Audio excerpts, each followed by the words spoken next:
러시아와 가장 가까운 국경에 K2 전차를 배치하겠습니다. 최근 폴란드 국방부 장관이 K2 전차를 도입하자마자 러시아 영토와 맞닿은 최전선에 배치하겠다고 선언했습니다. 러시아 영토인 칼리닝그라드와 가까운 오스트로다에 제20기계화 여단에 소속되어 러시아가 도발하지 못하도록 하겠다는 의도였습니다. 폴란드 부하슈차크 국방부 장관은 이 탱크는 이 지역의 지리적 구조와 매우 밀접하게 일치한다며 미국 에이브람스 전차보다 가볍기 때문에 동부 국경의 중앙 부분을 방어하기 위해 18기계화 사단으로 보낼 것이라고 했습니다. 폴란드는 이번에 K2 전차 980대를 계약해 일부를 주문해 받게 되면 제일 먼저 러시아 영토나 다름없는 벨로루시와 러시아의 점령지역 칼리닝그라드에 대항하기 위해서 최전방에 기동성이 뛰어난 한국산 K2 전차를 전면에 배치하겠다고 한 것입니다. K2 전차는 러시아 탱크에 넘는 능동 방어 시스템을 갖춰 날아오는 미사일을 교란해 회피하도록 유도하는 소프트킬 기능과 직접 전차에 탑재된 무기로 타격해 파괴할 수 있는 하드킬 기능을 모두 갖추고 있습니다. 또한 강력한 120mm 활강포, 자동 장전 기능을 갖춘 데다 최근 노르웨이에서 혹한의 성능까지 입증하며 엄청난 위력을 보여줬습니다. 이번 우크라이나 전쟁에 참가한 러시아 전차들에게는 소프트킬 방식의 최소한의 방어체계조차도 없었는데 이 때문에 제블린 등의 무기들에게 처참하게 폭파되었습니다. 스스로 보호할 수 없는 전차는 표적에 불과했습니다. 만약 완벽한 소프트킬과 하드킬 기능을 갖춘 K2 전차와 만나게 된다면 러시아 전차 부대는 순식간에 초토화될 수 있다는 것입니다.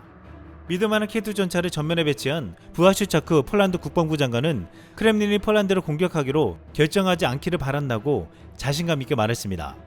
또한 부하슈차크 장관은 폴란드 벨로루시 국경 상황을 언급하며 전체 계획은 크렘린에서 개발되었으며 폴란드 불안정화와 우크라이나 공격의 두 단계로 구성되었습니다. 그들은 이 첫 번째 단계를 실행하지 못했습니다. 러시아는 항상 전쟁 범죄를 저질렀고 이제 우리는 우크라이나에서 이를 처리하고 있습니다. 우리의 임무는 크렘린 통치자가 우리나라를 공격하기로 결정하지 않을 정도로 침략자를 저지하고 군대를 강화하는 것입니다.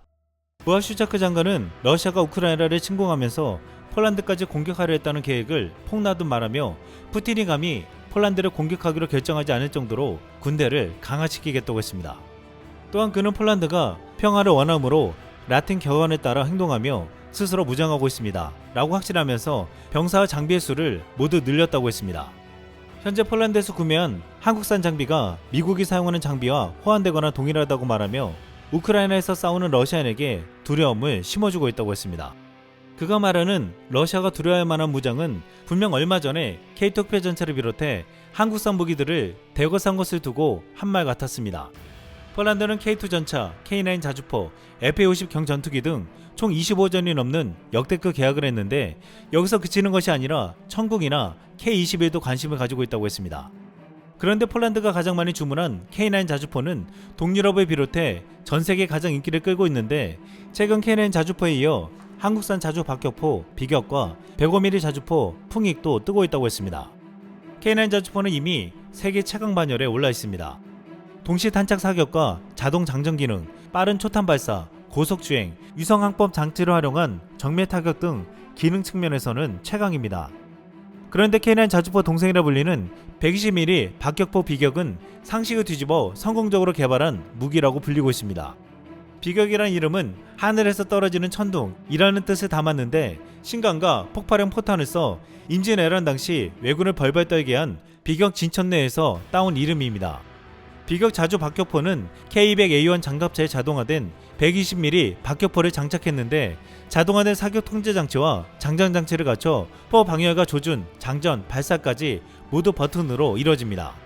원래 박격포는 수동으로 장전하는 시간이 오래 걸리지만 곡사포처럼 포탄을 넣는다는 아이디어를 통해 로버파를 활용해 빠른 속도를 급탄하는 기능을 만들었습니다. 이로 인해서 정지 후 1분 이내 초탄 발사가 가능한데 순식간에 날벼락처럼 갑자기 하늘에서 포탄이 쏟아진 위력을 갖췄습니다. 운영병은 운전자 1명을 포함해 4명에 불과하고 36발을 적재하고 분당 최대 8발의 고속 발사가 가능합니다. 사거리는 4.2인치 박격포의 2배 수준인 최대 12km까지 늘어났습니다. 최근 방사청 한 관계자는 120mm 자주 박격포는 한국군의 공세적 기동 전투 임무를 수행하는 기계부대의 작전 수행 능력을 한 단계 격상시킬 수 있는 핵심 전력이라며 이어지는 후속 양산에서 국산화율을 확대해 방산 수출에도 기여할 것으로 기대한다라고 말했습니다. 또한 한국에서 과거 쓰던 무기가 새롭게 탈바꿈해서 놀라운 위력을 보여주는 무기가 있습니다. 중국이 최근 대만포위 훈련을 하자 대만은 이틀 뒤 유사시 중국군 상륙을 가정하여 155mm 견인포 등을 배치해 포사격 훈련을 했습니다. 중국은 이에 2차 세계대전 때나 쓰던 구식 대포라고 조롱했지만 최근 한국에서 만든 견인포는 차원이 다르다는 말이 나왔습니다. 최근 국내 방산회사가 자동화된 사격 통제 장치와 GPS를 장착한 105mm 자주포 버전을 만들었는데 5톤 차량에 탑재하며 무게 15kg인 고폭탄 60발을 실을 수 있습니다. 1분 내 초탄 발사에 이어 1분에 10발을 퍼부을 수 있는데 155mm보다 빠른 속도로 치고 빠지는 게 강점이라고 했습니다. 심지어 포 방열을 해제하고 차량을 움직이는데 30초면 충분해 치고 빠지기까지 가능하다고 했습니다. 이 105mm 자주포의 이름은 풍익으로 한국 전쟁 당시 의정부에서 50m 앞에 나타난 세계 최강 T-34 전차를 105mm 포로 직사로 격퇴하던 중 사나운 고 김풍익 중령을 기려서 지어진 이름입니다. 과거 견인포는 구닥다리로 불렸지만 최근엔 105mm 포의 장점이 다시 부각되고 있습니다. 공간을 많이 차지하지 않는 데다 155mm 포보다 빠른 속도로 화력을 쏟아부을 수 있다는 것입니다. 또한 현재 포탄 재고량이 무려 430만 발인데 105mm 자주포 대당 생산 가격이 6억 원으로 저렴하기에 우선 200대를 전력화한 뒤 생산 대수를 늘릴 계획이라고 했습니다. 최근 코로나와 경제 불황으로 전 세계 국가들이 재정난을 겪고 있는데 비격은 저렴하면서도 강력하기에 이런 국가들에게 매력적인 무기가 될 것으로 보고 있습니다. 특히 자동화된 사격 통제 장치와 GPS를 장착해 지형과 관계없이 자동으로 포가 정렬되고 포탄이 어디에 떨어지는지도 파악할 수 있습니다. 포 좌우에 강철 방호벽을 세웠고 차량 앞쪽엔 12.7mm K6 중기관총을 장착해 적의 공격에 대비하도록 했습니다. 노후 곡사포를 재활용하고도 공격력과 차량 안정성이 월등해 육군은 풍익 자주포를 첨단 무기 전투여단인 아미 타이거의 일원으로 받아들였습니다. 동유럽을 비롯한 전세계 국가들은 한국산 K9 자주포를 경쟁적으로 도입하고 있는데 이제 한국산 105mm 자주포 풍익과 120mm 자주박격포 비격도 큰 관심을 받을 것이라고 말하고 있습니다.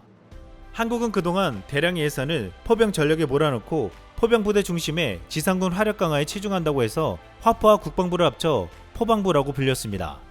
이제 포병이 진심인 한국의 무기들은 전 세계적으로 큰 경쟁력이 확인되면서 러시아와 중국의 위협에 있는 국가들이 K9 자주포와 함께 한국의 화포들을 도입할 것이라는 전망이 점쳐지고 있습니다. 최근 크림반도에서 우크라이나 공격으로 전투기 9대가 파괴되면서 앞으로 전쟁이 격화되며 전선이 확대될 수 있다는 말이 나오고 있습니다. 하지만 우크라이나에는 미국을 비롯한 서방이 신무기들을 계속 공급해 러시아의 진격을 늦추고 있으며 또한 폴란드를 비롯한 주변 국가들은 미국산 무기를 비롯해 한국산 무기들로 러시아의 공격을 견제하려 하고 있습니다. 언제 러시아가 도발할지 모르는 상황에서 가장 빨리 받을 수 있는 한국산 무기는 가장 인기를 끌고 있습니다. 지난해 풍산그룹에서 개발 중인 사거리 100km급 155mm 유도폭탄이 화제가 되었습니다. 미국의 엑스칼리버와 같은 유도포탄은 카나드 또는 핀을 통해 포탄의 자세를 제어하여 정밀 타격하도록 설계되었지만 풍산이 개발한 GGAM은 포탄의 날개를 달아 활강 비행을 통해 사거리를 전술 탄도탄 수준인 100km 이상으로 연장하는 것을 목표로 했습니다. 특이하게 활공 비행을 하기 때문에 포탄이 아닌 거의 미사일에 가깝다고 했습니다. 국내 한 네티즌은 이 유도폭탄을 보고 이렇게 말했습니다. 누가 봐도 미사일인데 포에서 나가니까 포탄임. 이상 쓸망이었습니다.